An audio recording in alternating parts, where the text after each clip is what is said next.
the winter of 1911, the villagers of Saint-Breuil kept to their daily routines, taking care of their fields and closing their doors before dark. Then the animals started dying. Strange tracks appeared in the snow, and the nights grew strangely quiet. One howl from the ridge was enough to tell them something new was hunting in their valley. They were not ready for what stepped out of the dark. So before we continue, please make sure to subscribe and let us know where you're watching from. Thanks.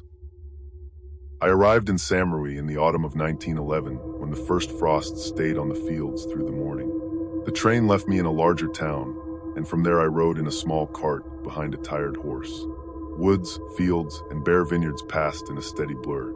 I had accepted the job of school teacher because I wanted steady work in a quiet village. The inspector's letter had mentioned only loneliness and hard winters. The driver, a man named Henri, leaned over the reins and smoked as he drove. For a long time, he said nothing. Only when we left the main road and turned into a narrow lane under tall pine trees did he speak.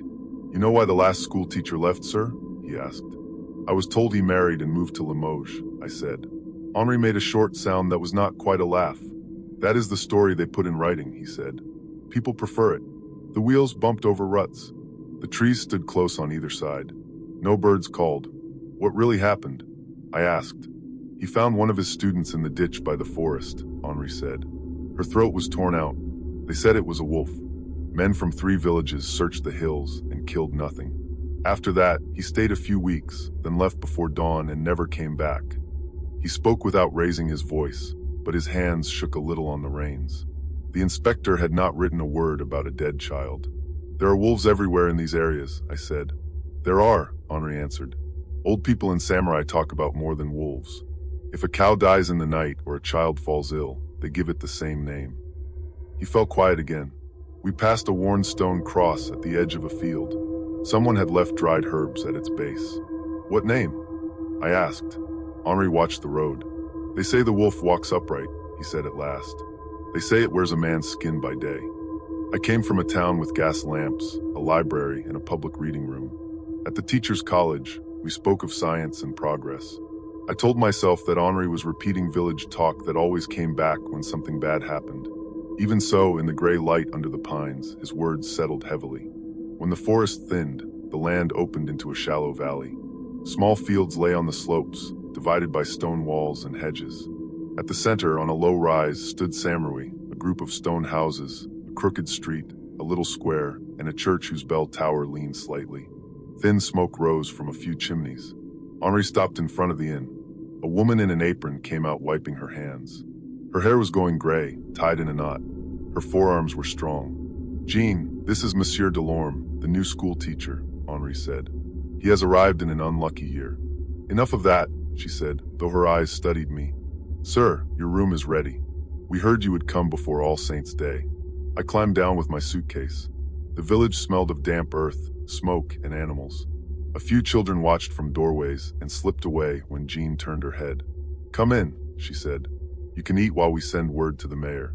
The main room of the inn was low and dim with blackened beams and a wide fireplace.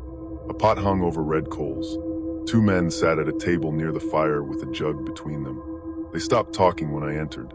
"This is him," Jean said. "The new teacher." The men nodded. One was tall and lean with a sharp nose and a scar on his chin.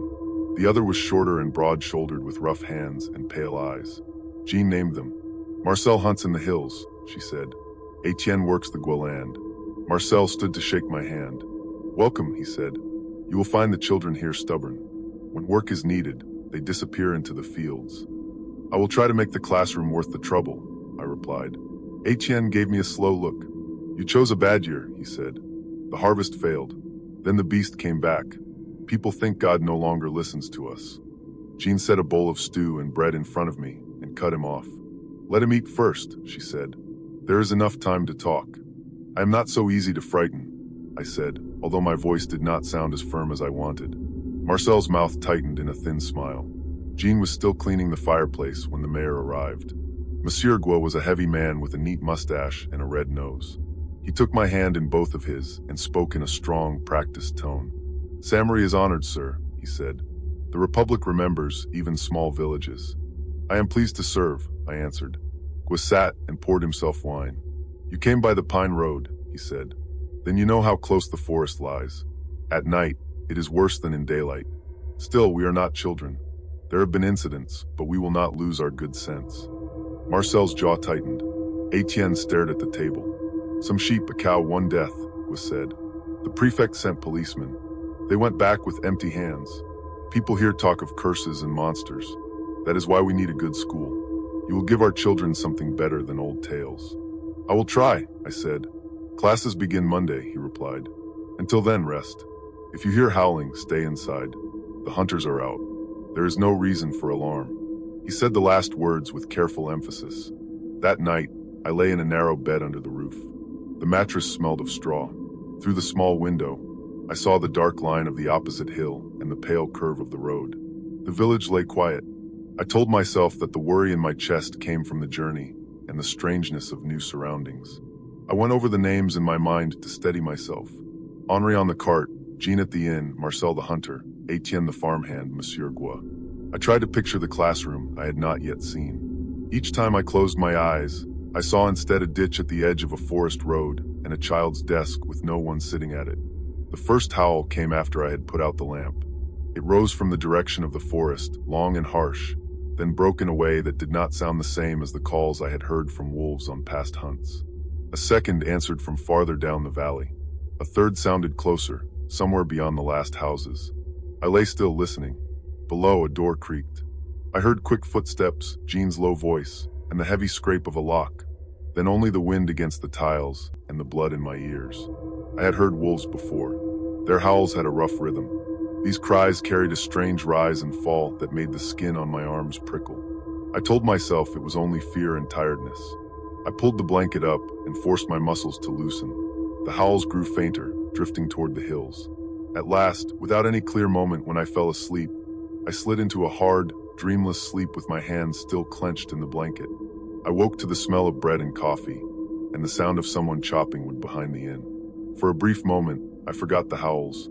I was only a man in a new village with a day to prepare for his first class. Then memory came back in a sharp rush, and I lay still, listening. The valley was quiet. No cries, no voices in alarm. Light came pale through the small window. Downstairs, Jean moved quickly between tables. A pot steamed on the fireplace. She set a bowl and cup in front of me without asking. "You heard them," she said. "Yes," I answered. "Are they always that loud?" "Sometimes they come closer," she said. "Last winter they circled the Gua barn. The sheep would not calm for days." She watched my face. "You still have time to go back to the town," she said. "The inspector would find another place for you." It sounded almost like concern, not teasing. "I signed a contract," I said. "Children here need a school as much as in the city. Howells will not send me away." She wiped her hands on her apron. "Words are easy in daylight," she said. "Wait until the first snow." After breakfast, I followed the main street uphill toward the school. The houses were close together near the inn, then spread apart. Chickens scratched in yards. A woman hung linen on a line, looking often at the forest. Two boys rolled a hoop and stopped to stare at me. When I nodded, they ducked their heads and ran off. The school stood on a slight rise at the far end of the village, near the open fields. It was a plain stone building with two narrow windows and a small bell over the door. Behind it sat a teacher's house, low and square, with a fenced garden. Both needed paint. Still, when I stepped inside the empty classroom, I felt a small lift of satisfaction. There were 3 rows of benches, a blackboard, and a map of France with the new departments marked in neat lines. Dust lay thick on the desks. Chalk pieces rested in a metal tray. The last school teacher had left in a hurry. A book lay open on the front table, its pages curled. I opened the windows, swept, and aired the room. As I wiped the blackboard, I pictured the faces that would sit in front of me. The villages I had known as a boy had been noisy, full of shouts and arguments. Here, even in daylight, there was a quietness I could not name. Near noon, a knock sounded on the doorframe. Marcel leaned there, his cap in his hand. "Who wants you at the church?" he said. "The council meets before the feast day. They want you to hear what they will tell the people." I thought a school teacher answered to the inspector, not the mayor, I said. "In the books, yes," he replied. "Out here, you answer to whoever can send you meat in winter or leave you only potatoes." He said it without anger, just as a fact. We walked together down the street toward the square. A bell rang once, twice, then stopped. Clouds had thickened. The forest on the distant slope looked darker. A few villagers moved quickly about their tasks, eyes lowered. At the church door, Etienne stood with his cap crushed in his hands, speaking to an older woman wrapped in a thick shawl. Her back was bent, but her eyes were sharp. She broke off when she saw me. "This is Madame Fournier," Marcel said quietly. "She remembers every bad year for 60 years back. When she speaks, people listen." Madame Fournier looked me over with a steady look. "You are the new teacher," she said. "You think letters and numbers can drive away what walks out there. I think fear grows when people don't understand things," I said. "If children learn to think, they may not see monsters everywhere." "Not everywhere," she said. "Only where they are. Be careful. You do not teach them to doubt what can kill them." She turned and went into the church without another word. Inside, the air smelled of wax and damp stone. Light entered through small windows set high. The painted saints on the walls were faded. At the front, near the altar, stood Gua, the priest, and two older men I had not yet met. They broke off their low conversation when we came close. "Ah, sir," was said. "We meet to agree on how we speak of recent events, especially before the feast. Panic helps no one. You understand?"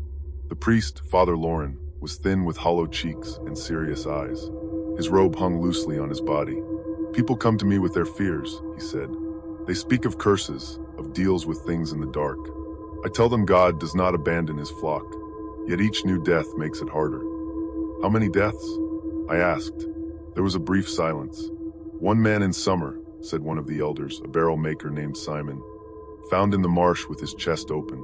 Then the girl by the road, as you have heard, and animals, too many to count." "Wolves attack livestock," I said. "That is not new." "These wounds are not like bites," Marcel said quietly. "I have hunted wolves all my life. I know what their teeth do. What we found is not the same." He spread his hands in a calming gesture, though his thumb rubbed his palm in small circles. "The prefect says wolves," he said. "We say wolves. That is the end of it. If anyone speaks of other things, we call it superstition. Do you agree, sir?" I understood what he wanted. If the school teacher laughed at tales of werewolves, others might follow. "I will teach what the manuals say," I replied. "I will not repeat stories that frighten children for no reason." "That is enough," he said. "We ask only that you do not give weight to old legends." Father Lauren looked toward the door, where a patch of pale sky showed through. "Legends begin somewhere," he whispered. "But we will not argue about that now." When we left the church, the square had filled with people bringing offerings for the coming feast. Baskets of potatoes, jars of preserved fruit, sacks of grain. Women gathered in small groups, talking in low voices. Men checked the wheels of carts and the harnesses of animals. Each person seemed to watch both the church and the forest. As we stepped down onto the worn stones, a shout came from the far edge of the village. A boy of about 12 ran toward us, hair wild, breathing hard. His name was Luke, as I would later learn. At that moment, he was simply a child with terror in his eyes. "They got another one," he gasped. "At the ragman's field near the stream. It's torn to pieces." People around us fell silent. Someone dropped a sack. Grain spilled onto the stones. "What did you see?" Marcel asked, gripping the boy's shoulders. "Blood in the snow," Luke said. "The sheep are dead, not eaten, just lying there. My father sent me to call you." His face went gray. He turned to the priest. "Go back inside," he told Father Lauren. "Ring the bell. Bring people in. Tell them to pray." He paused, then looked at me. "You may come if you wish," he said, "or you may stay here where it is safe." I hesitated. Part of me wanted to go back into the dim church and pretend this was all gossip. Another part, smaller but stronger, wanted to see with my own eyes. I knew that if I stayed behind, I would always doubt the truth of what was told. "I will come," I said. We followed Luke down a narrow path between houses, past gardens and sheds, toward the lower fields. Others followed at a distance, murmuring in small groups. The path sloped toward the stream where a thin sheet of ice had formed in the shallows. The ragman's field lay beyond, a poor patch of ground surrounded by a broken fence. The smell reached us before the sight did. It was sharp and heavy, a mixture of blood, wet wool, and something else I could not name. Marcel's steps slowed. Etienne, who had joined us silently, crossed himself in a quick gesture. When I stepped into the field, my stomach clenched, for sheep lay scattered near the fence. Their bellies were open, ribs showing pale in the cold air. Their legs stuck out at odd angles. The snow around them was stained dark. "They did not eat," Marcel said in a flat tone. "This is not hunger." He knelt by the nearest body and looked at the wounds with careful hands. I stood back, breathing shallowly. I had seen slaughtered animals before, but always in an orderly setting with knives and purpose. This was different. There was a wildness in the way the bodies were thrown about, as if something had moved through them in one swift storm of motion and then gone. Luke watched me, perhaps to see whether the new school teacher would faint. I forced myself to look at each animal in turn, to note the pattern of the gashes, the torn flesh, the marks in the snow. I told myself that if I paid attention, I might find some detail that made sense of it, something that could be named and measured. Tracks, Etienne said hoarsely. Near the far corner of the field where the fence sagged, the snow was churned. Prints led from the forest edge, crossed the ditch, and entered the field. At first, I thought they were wolf tracks, large and deep. But when I stepped closer, I saw that some marks were not shaped like an animal's paw at all. They were stretched out with a narrower back and a wider front, as if something had pressed down with toes. Deep claw marks scored the snow ahead of them. Between these prints lay marks that looked almost like a man's barefoot, but too long, with the ends spread into points. Wolves do not step like this, Marcel said. His voice was even, but the skin around his mouth was tight. Nor bears. I have seen bears in the higher valleys. Their claws marked differently. Gwa looked away. You see what fear does, he said sharply. We stand in a bloody field, and our minds twist every mark into a nightmare. We say wolves. We will tell the prefect the same. Anything else invites ridicule. He stared at me. You agree, sir? Behind him, Luke's eyes were fixed on my face. Etienne's jaw clenched. Jean, who had followed at a distance and now stood by the fence, waited without speaking. The choice they were asking for became clear to me then. If I agreed with Gwa, I would stand with the part of the village that wanted to hold on to order. If I sided with the hunters and the old woman with her sharp gaze, I would give weight to the terror already spreading among them. I have never seen tracks like these, I said slowly. I also know that fear can trick the eyes. What I can say is that calling it a wolf does not change what killed these sheep. It was not the answer anyone wanted. For a moment, nobody spoke.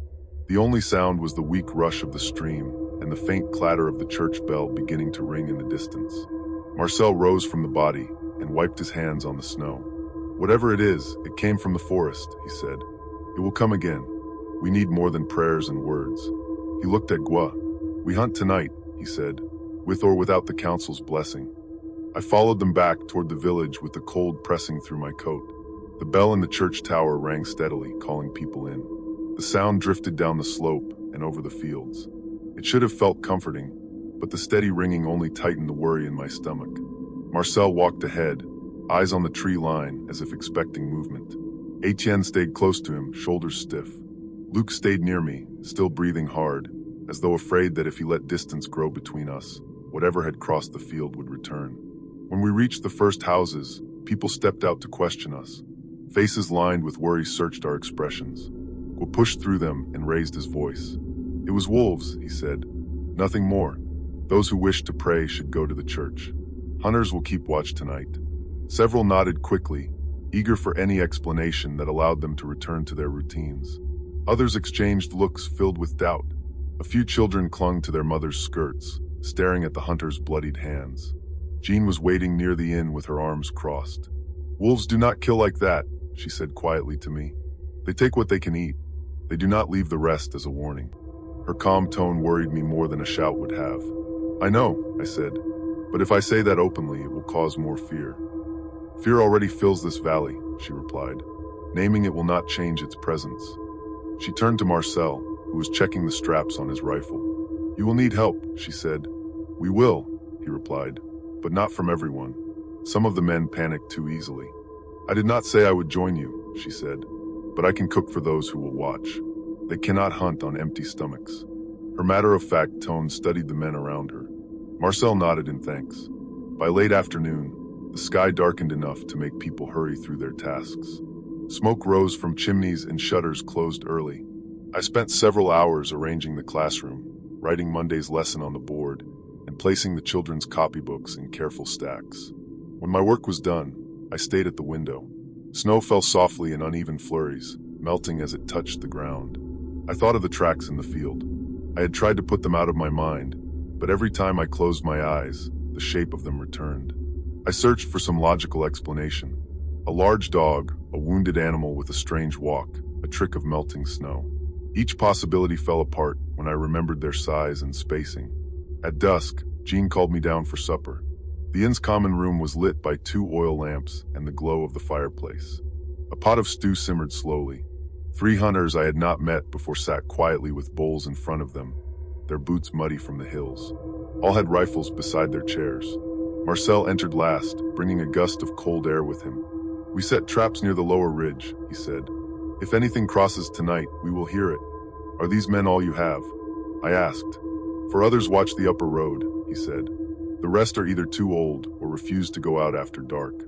He pulled up a chair and filled his bowl. "You could stay here," he said to me. "No one will think less of you." I thought of my narrow bed upstairs. I pictured lying there listening to the howls grow closer.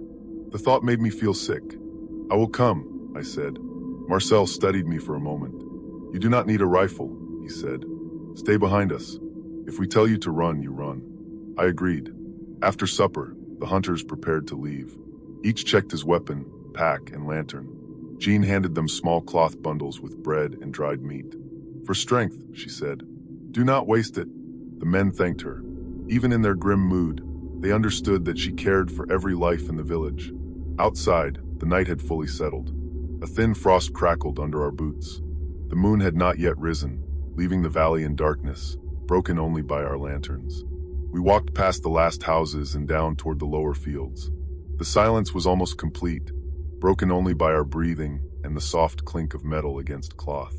At the edge of the field, Marcel lifted his lantern and looked at the snow. "No new tracks," he murmured. "Good." He pointed to a flat rock where I could sit if I grew tired. "You stay behind this line of stones," he said. "We will circle the edges. If anything moves, stay low and do not shout." The men spread out. Their lanterns formed a loose arc around the field. The stream nearby murmured faintly. For a long while nothing happened. My mind wandered in nervous loops. I counted my breaths. I listened to the crunch of the hunters' boots as they walked. The cold pressed into my hands until the skin stiffened. I shifted to keep blood moving. A distant howl broke the stillness. It came from the forest, faint but unmistakable. It rose quickly, held, then dropped in a broken pattern that made the hair on my neck lift. Marcel stopped moving. The light of his lantern swung slowly. "That is the same voice as last night," he said. "It is called something." Another howl answered from farther down the valley. This one was shorter, sharper. It did not sound like any wolf I had heard. The men tensed. One of the younger hunters, a man named Julien, moved closer to Marcel. "Should we fire as a warning?" he whispered. "No," Marcel said. "If we scare it now, it will return where we cannot see."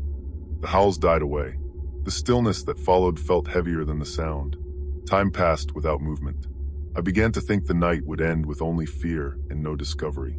Yet a part of me knew that the silence itself carried a warning. I must have lost track of the hour. The lanterns flickered low. Frost thickened on the grass. I shifted my weight again and again to keep warm. Then a soft crack sounded near the stream. Every head turned. Marcel raised his lantern. Its light reached only a short distance, leaving the trees in shadow. "Something is down there," he said quietly. Etienne crouched beside him, rifle raised. Another crack came, this time closer, a branch being pushed aside, a footstep heavier than a fox or wolf. Without speaking, Marcel moved toward the stream. The other men formed a slow half-circle. He held his lantern high. The light slid over reeds, the thin crust of ice, and the pale trunks of trees. Nothing moved. "Do you smell it?" Julien whispered. At first I did not. Then it reached me. A sharp, thick scent of wet fur, blood, and something older I could not name. It coated the back of my throat. Marcel gestured for the men to spread farther. I stayed behind them, my heart pounding against my ribs. The rustling came again. "Hold," Marcel said. The reeds parted. A shape stepped into the lantern glow. At first, I could not understand what I saw. Its height was wrong. Its posture was wrong. Its outline shifted between what my mind knew and what it refused to accept. Coarse fur covered its limbs. Its shoulders were narrow but rose high. The head was long. The jaw hung open with breath that steamed into the cold. Its eyes reflected the lantern light in a pale, fixed stare. It did not move like a wolf or man. Its steps pushed into the ground in heavy, careful motions. Julien made a strangled sound. The creature lifted its head and looked directly at him. Then it let out a single bark-like sound that hit me like a physical blow. "Stand firm," Marcel said, voice low but steady. The creature shifted its weight as if measuring us. My breath caught. Then it took a step forward. The creature's forward step pushed the reeds aside with a slow, careful movement. Its chest rose and fell with steady breaths. Its gaze moved from Julien to Marcel, then to the rest of us. Every part of its posture suggested control, not confusion or panic. Marcel raised his rifle, but did not fire. "Do not shoot unless it charges," he said. His voice stayed calm, but I saw tightness in his jaw. The other hunters tightened their grips on their weapons. Julien's hands shook so badly that the barrel of his rifle tapped against a stone. The creature stood fully clear of the reeds now. The lantern light showed the thickness of its limbs, the roughness of its fur, and the way one of its forearms hung slightly lower, as though it carried more weight on that side. Its breath came in heavy bursts that sent small clouds into the cold air. It stared at us without fear. I felt my legs weaken. I tried to steady myself by focusing on details. The way its fingers ended in long points. The dark patches of dried blood on its lower jaw. The uneven shape of its ears. Each detail only increased my dread.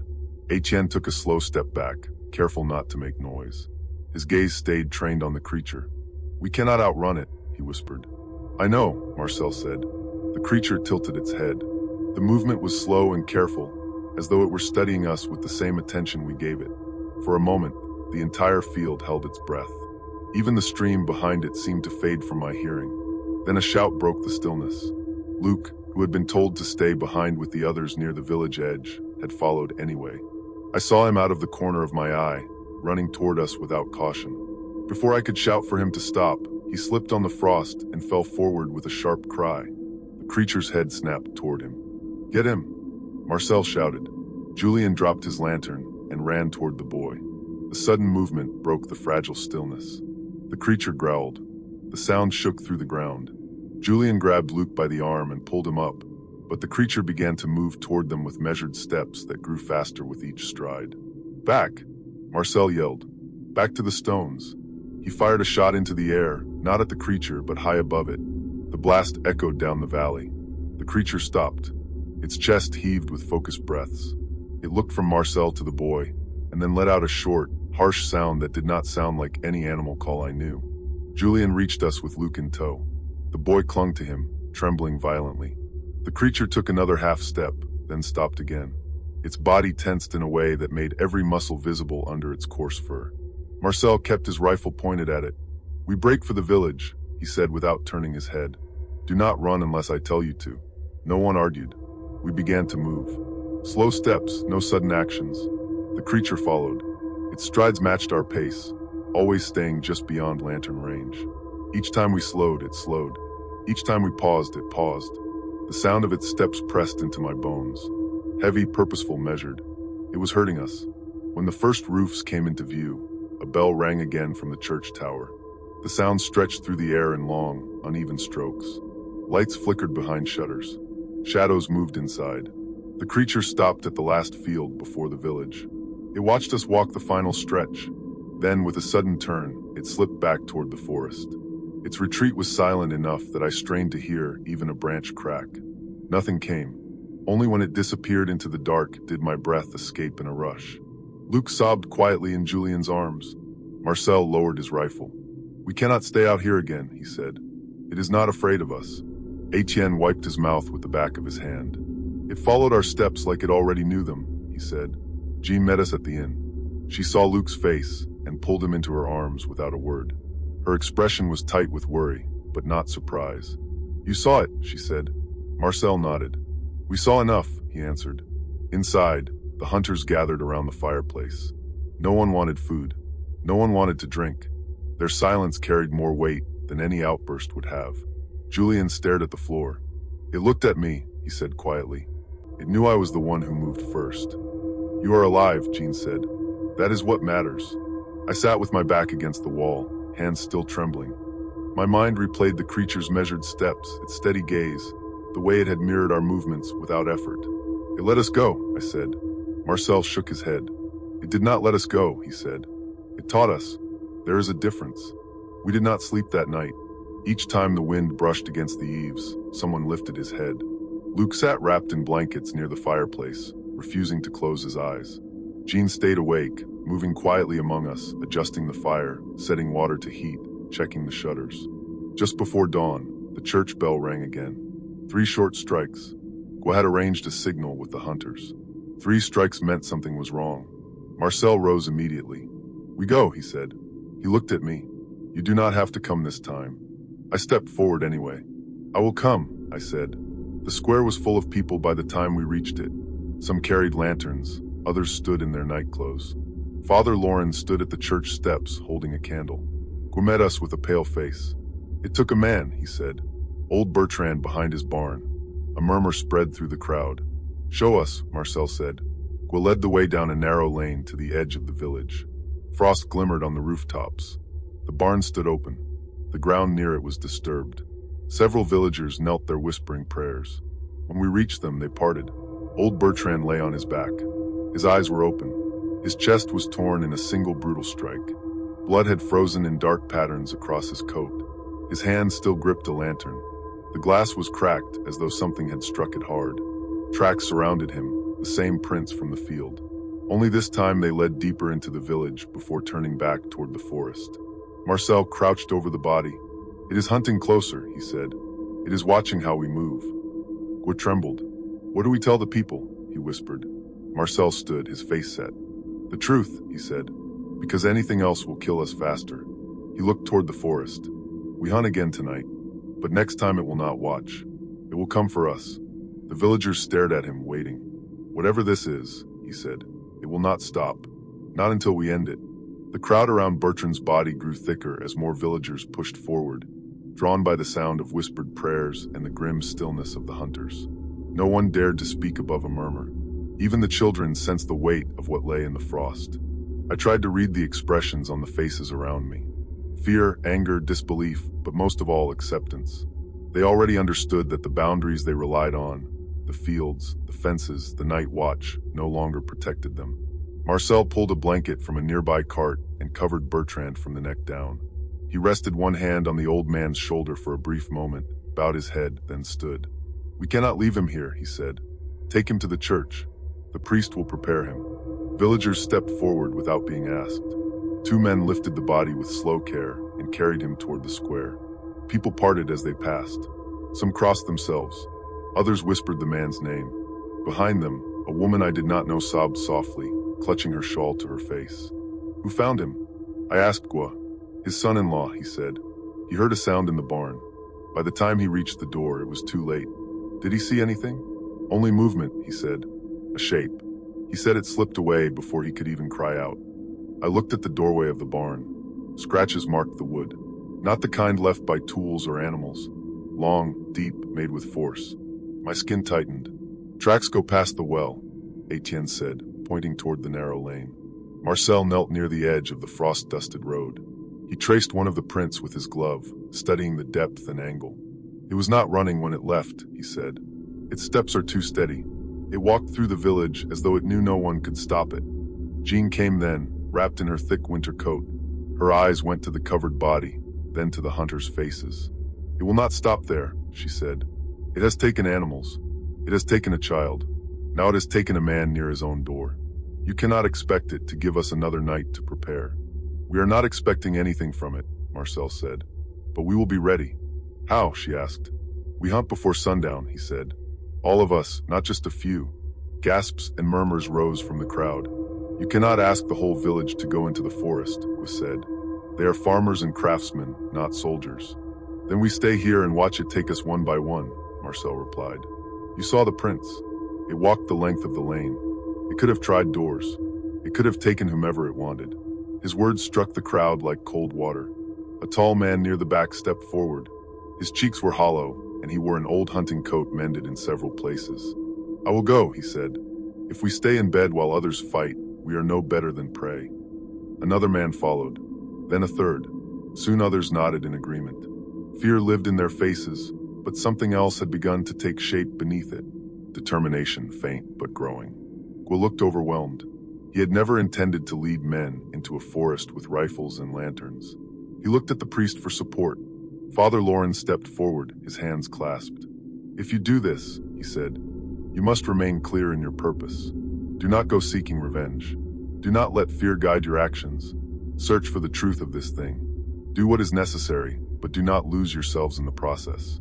His voice did not shake, even though his eyes were shadowed with dread. Marcel nodded. We will not lose ourselves, he said, but we will not stand idle either. As the crowd broke up, I remained near the barn. The tracks in the frost disturbed me more than the body had. They were not just signs of violence. They were signs of familiarity. The creature had walked among us, unhurried, unchallenged. That understanding settled into my chest like a weight. Julian came up beside me. It moved like it knew where everything was, he said. It did, I replied. You think it has been watching us longer than we knew? I didn't answer. I didn't need to. The hunters planned to gather at the inn before dusk. Until then, I worked in the schoolhouse, though I found it impossible to focus. Every sound outside made me glance toward the window. I tried to write notes for Monday's lesson, but my thoughts drifted and my handwriting came out uneven. I forced myself to stop before the chalk snapped in my hand. By late afternoon, I decided to walk the village to clear my mind. The air was cold and sharp with cold. Smoke rose from chimneys. People spoke in low voices as they gathered firewood or carried water from the well. Mothers pulled their children inside as soon as they saw me. Even the animals seemed restless. Dogs barked on and off, and the few horses stamped their hooves as though unsettled by some scent I could not detect. When I passed the Gua house, the mayor stepped out, tightening his coat. His face was strained. You prepared a hunt, he said. I can see it in your eyes. Whatever I said before, I cannot stop you now. You saw the tracks, I said. You saw what it did to Bertrand. He breathed out sharply. Reasonable men do not go chasing monsters, he said. But perhaps the time for reason has passed. Will you join us? He looked toward the forest. I am not a hunter, he said, but I will not hide either. If the village goes, I go. It surprised me. For all his attempts to deny what was happening, he had enough pride or guilt to stand with the others. We walked together back to the square in silence.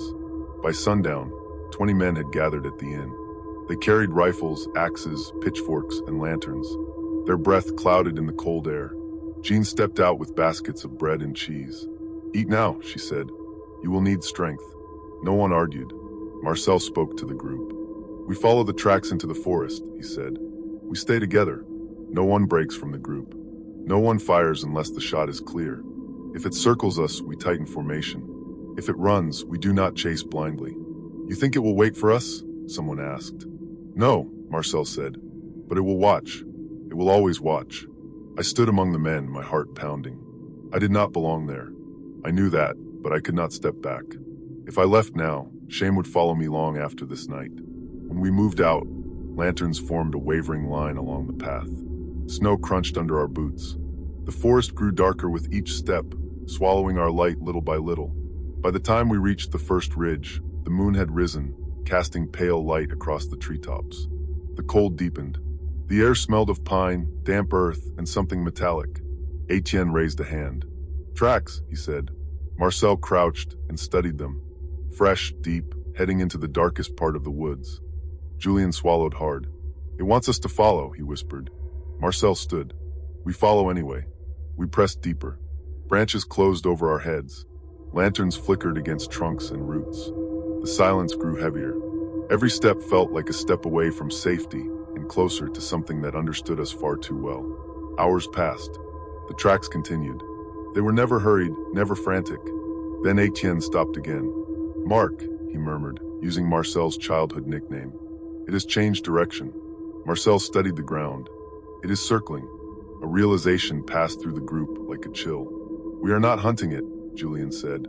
It is hunting us. Marcel did not deny it. Keep formation, he said. Lanterns up. We moved again, but fear seeped into every step. Then from somewhere behind us, a twig snapped. Another crack followed, then a low sound between a growl and a breath. Every lantern swung toward the noise. The trees shifted with shadow. Something moved just beyond the light's reach. A second crack echoed through the trees, sharper this time, as if something heavier than any deer or wolf stepped on a frozen branch. The men tightened instinctively, lanterns lifting in a trembling arc. I felt the cold settle deeper into my chest as though the air itself thickened. Marcel raised his arm for silence. No one dared to breathe loudly. The forest around us seemed to close in, its its branches like unmoving watchers.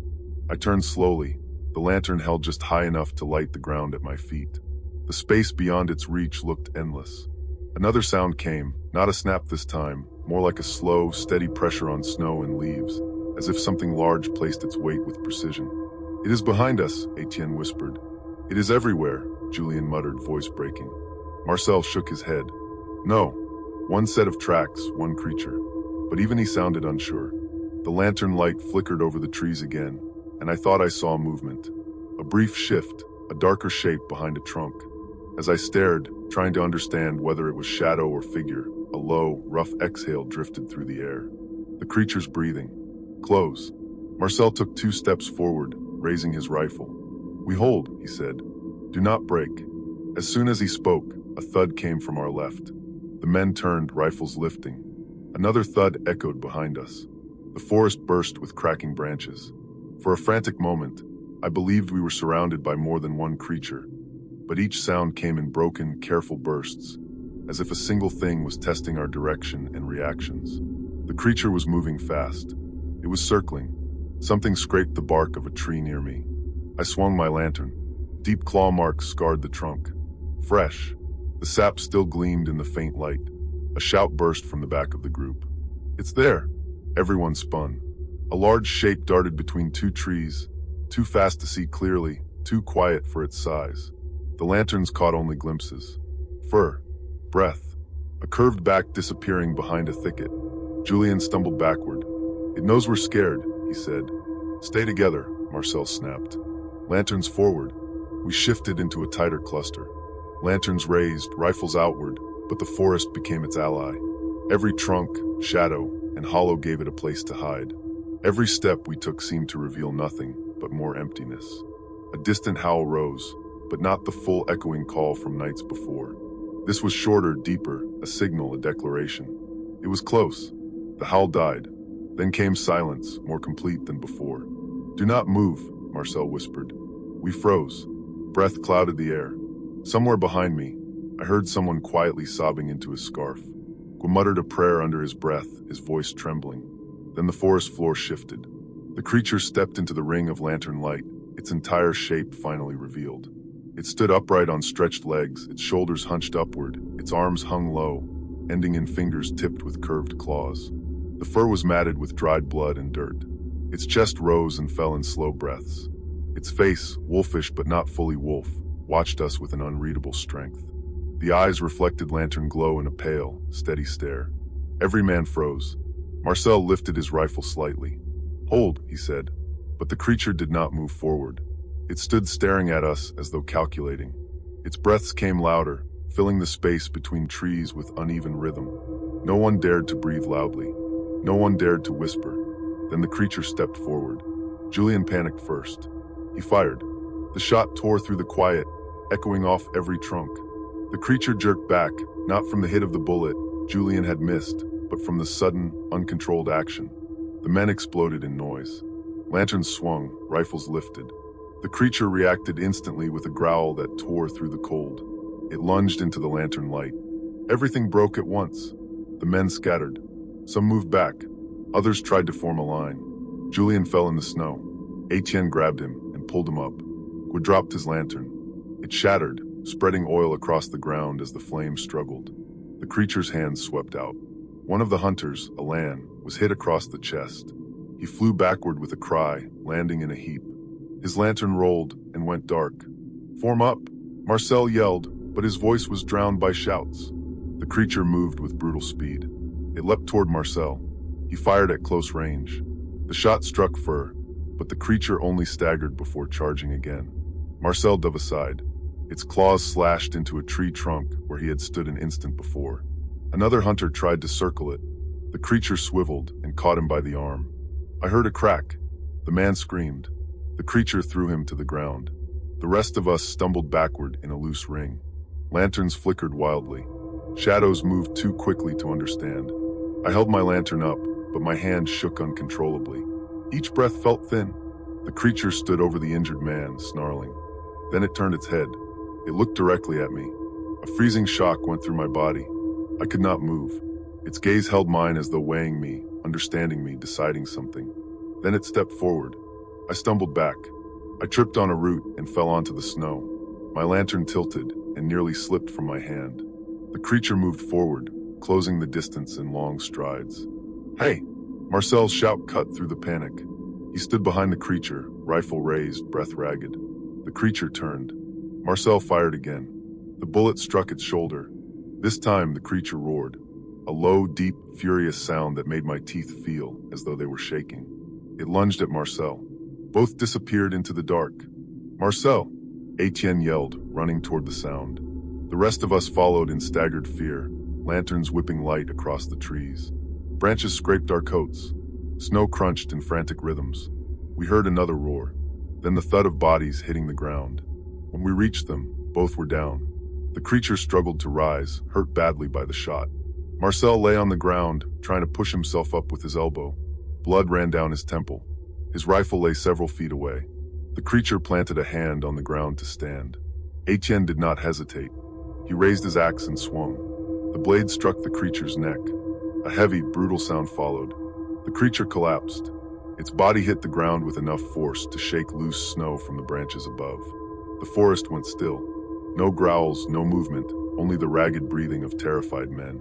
Etienne stood over the fallen creature, axe still in hand, chest heaving. Julien trembled beside him. Was sank to his knees. Marcel lay still. I crawled to him. "Are you hurt badly?" I asked. He blinked slowly. "I am alive," he said. His voice was thin but steady. I turned. The creature lay still on its side, breathless, its body a mass of fur and shadow in the lantern light pooling around it. One of the hunters stepped closer. "Is it dead?" he asked. Etienne nodded, though his voice shook. "It is dead." Another man crossed himself. We looked out at the trees. "No more running," he said. "No more hiding," Etienne replied. We stood over the fallen creature in stiff silence. No one dared to touch it. No one dared to speak loudly. The forest around us felt larger now, as though waiting. The thing that had stalked the valley lay motionless on the ground, but none of us felt victory. For several long moments, we stood over the creature's body without speaking. The cold tightened around us, and the forest felt as if it held its breath. Lantern light cast uneven shadows across the fallen form. Its features no longer seemed to shift with movement or threat. The fur lay flat. The limbs hung motionless. The eyes, once bright with terrible focus, were dull in the frost. Marcel tried to sit up again. I reached under his arm and helped him lean against a tree. His breaths came slow, but he stayed awake. "You saved me," he said to Etienne. Etienne shook his head. "You bought us time. That was enough." Several men knelt beside the wounded. Alain still breathed, though shallowly. The hunter whose arm had been broken grit his teeth against the pain. Julien wrapped the man's arm as best he could. No one complained or cried out. They worked with quiet urgency, as if afraid to disturb the silence that had settled over the clearing. We came to the body. His lantern trembled in his grip, and the light slid over the creature's limbs. He stared with a conflicted expression, part disbelief, part fear, part something more somber. "It looks like a man," he said quietly. "A man with," he hesitated and swallowed, "with something else on top of him." "No man has claws like these," Etienne said. We did not argue. Instead, he knelt and looked closer, trying to make sense of the dark fur, the stretched limbs, the broad chest. He lifted the edge of the fur at the shoulder with the tip of a branch, careful not to touch it. "There are scars," he said. "Old ones, deep ones." Julien stepped closer. "What does that mean?" "It means this thing has lived a long time," was said. "Too long." A murmur passed through the men. Some stepped back. Others leaned in. Each man watched the creature as though waiting for it to rise again. But it did not. When Marcel was steady enough to stand with my help, he nodded toward the body. "We take it to the village," he said. "So no one can say we imagined this. So no one can deny what hunted us." Etienne hesitated. "If the villagers see it, some will fall into panic." "And if they don't," Marcel said, "we will be chasing shadows for the rest of the winter. People must see what died here." No one disagreed. We tied its limbs with rope cut from packs and placed it on a sled one of the hunters had brought to carry supplies. Even tied down, the creature felt heavy, as though its weight exceeded what its size suggested. I avoided touching it directly. Something about the stillness of its body felt wrong, as though it had weight beyond flesh. The walk back to the village felt longer than our journey into the forest. Lanterns cast faint cones of light across the snow. The wounded leaned on others. Marcel walked slowly, his head lowered, but his step steady. The creature's body slid and bumped lightly with each rise in the ground. No one looked away from it for long. When the first roofs appeared through the trees, men ahead shouted. Lights flickered behind shuttered windows. The bell tower shape rose above us. As we entered the square, people began to come out from their homes. At first, they looked relieved to see us return. Then they saw what we dragged behind us. Gasps spread across the crowd. Mothers pulled children behind them. Some men stepped forward, faces pale. Jean pushed through the onlookers and stopped when she saw the creature. Her hands tightened into fists, though her face held no fear, only a grave acknowledgement. "So it is real," she said. "It is dead," Etienne replied. Father Laurent came quickly from the church. He carried a lantern and came to the sled with a mixture of caution and duty. "Cover it," he said. "Children should not see this." Some villagers were already crying into their scarves. Others stared with frozen expressions as though their minds refused to accept the sight. A few men stepped forward, anger rising in them, not toward the dead creature, but toward the fear they had lived with for months. Gore raised his hands. "We will decide together what must be done. But first, let the hunters rest. They fought for all of us." People stepped aside. The wounded were carried to the inn. Jean guided them inside, giving orders without hesitation. Julien supported the man with the broken arm. I helped Marcel into a chair by the fireplace, where he shut his eyes and breathed in slow, measured rhythm. The rest of the village remained in the square. The creature's body lay beneath a heavy cloth, its outline unmistakable even with the covering. After some time, the council called everyone to the church. The building filled quickly. The cold air carried the murmurs of villagers who had not slept and would not sleep soon. Father Laurent stood before us. "Whatever it was," he said, "it has been stopped. Tonight, no one died. Tonight, the hunters returned." He paused to let the words settle. "But we must not allow terror to become a new master. We look at each other. We remain a village. We will bury our dead, care for our wounded, and move forward with clear eyes." We stepped beside him. "We will send word to the prefect," he said. "Not about wolves, not about superstition. We will tell him that something dangerous lived near our valley and that our hunters ended it. We will speak plainly." He took a slow breath, and after that we rebuild. The meeting ended without further debate. People left in small groups, speaking quietly, relieved and exhausted. By dawn, the sun cast pale light across Saint-Breuil. The creature's body had been moved to the church shed under lock. The hunters slept in scattered corners of the inn, on benches, in chairs, on the floor. Jean remained awake, tending the wounded, boiling water, cleaning blood from coats and hands. I sat by the window of the inn's common room. The frost on the glass began to melt. Smoke drifted from chimneys. The village looked normal again, if only on the surface. Marcel stirred in his chair across from me. "It's over," he said. "Do you believe that?" I asked. He thought for a long moment. "Yes," he said at last. "Whatever stalked us is dead. The valley is quiet. The forest will be only a forest again." His voice carried certainty, exhausted but certain. I looked out at the snow-covered fields, the roofs touched with morning light, the distant line of trees at the ridge. For the first time since I arrived, the village felt open again. Not guarded, not shrinking from the shadows. "Classes begin tomorrow," I said. Marcel nodded. "Life begins again." And so it did. The people of Saint-Breuil returned to their work. The hunters healed. The villagers buried Bertrand with solemn respect. The tracks in the fields faded with fresh snowfall. The forest remained still through the winter. I taught my lessons. The children filled the classroom with their quiet laughter. At times I looked toward the tree line, remembering the creature's gaze and the cold weight of that night. But the days passed and nothing moved there but birds and wind. Spring has arrived. The snow melted. New shoots grew in the fields. The village lived forward. In time, the events of that winter changed into a story told by the fire. A real story from a real night when fear had stepped out of the forest and when the villagers of Saint-Breuil faced it together.